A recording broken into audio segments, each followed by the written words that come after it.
Sore semuanya, perkenalkan kami dari kelompok 2 kelas 3 SIMC, terdiri dari saya Jelvin, Adriano, Fionana Permanti, Waylen, Jovan Christiansia. Pada video ini kami akan menjelaskan tugas penerapan SQL Embedded dan Stored Procedure pada aplikasi Entire sederhana menggunakan C# maupun SQL Server. Pertama, saya jelaskan dulu konsep secara singkat. Pertama, SQL Embedded ya. Itu teknik di mana query SQL ditulis langsung di dalam kode program C#.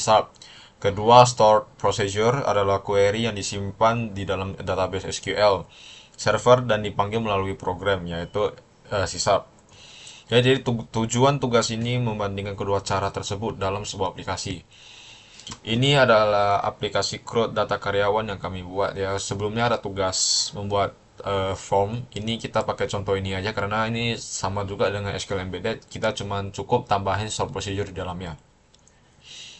Jadi di bagian input data ada ID, nama, jabatan dan gaji. Untuk ID ini auto increment tak perlu diisi. Nanti dia akan bertambah otomatis.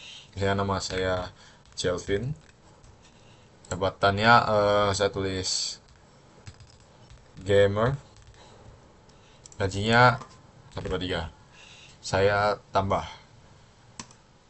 Nah, ini akan bekerja karena ini kan empat tombol ini kan adalah embedded. Jadi saya melakukan sebuah komen SQL di dalam C# ini. Jadi untuk tambah, nah di sini.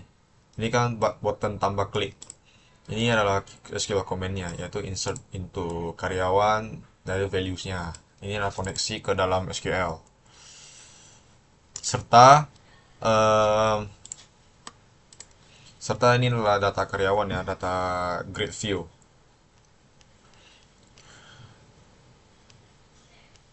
Lalu kedua, bagian 2 stored procedure. Sekarang kita masuk ke bagian stored procedure ya. Stored procedure kan itu query yang disimpan di SQL Server ya, bukan di C#. Jadi saya udah buat ini adalah sintaksnya ya. Pertama kita tampilkan karyawan. Ini as begin select from karyawan. Ini tabelnya udah saya buat kemarin ya. Ini ya. Setelah udah execute, nanti setelah kita di form tadi, pas kita tekan tampilkan SP, dia akan menjalankan perintah ini. Terus kedua adalah SP tambah karyawan ya, kurang lebih seperti tombol tambahnya karyawan tadi formnya. Ini adalah tambah karyawan SP. Jadi ketika kita tekan di formnya dia akan menjalankan perintah ini juga. Ya mengapa mengapa pakai stored procedure ya? Karena keuntungannya itu dia lebih aman, lebih cepat, mudah dikelola. Terus kode sysabnya pun lebih rapi. Ya misalnya eh saya tambahin lagi nih. Eh, saya tambahin saya hanya tambahin dua huruf aja di belakang, kita tambahkan SP. Nah, data berhasil ditambahkan via stored procedure. Berarti mengambil perintah dari SQL Server, bukan dari sysab. Nah, begitu juga ditampilkan. Sama juga seperti tampilkan SP. Nih, ini kan pas saya tekan kan refresh ini. Ini dia tampilkan juga di sini. Jadi lebih rapi ya.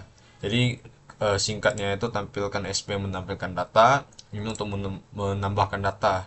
Dia gak beda jauh dengan embedded karena dia gak beda jauh memang fungsinya, cuman metodenya itu beda aja.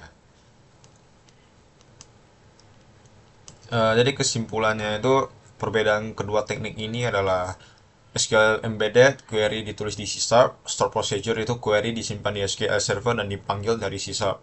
Jadi sekian sih dari kami. Aplikasi kami udah bisa menampilkan maupun menambahkan data menggunakan kedua teknik tersebut. Karena dengan ini tugas penerapan SQL Embedded dan Store Procedure sudah selesai. Terima kasih sudah menonton. Semoga penjelasan kami dapat dipahami dengan baik ya. Sampai jumpa.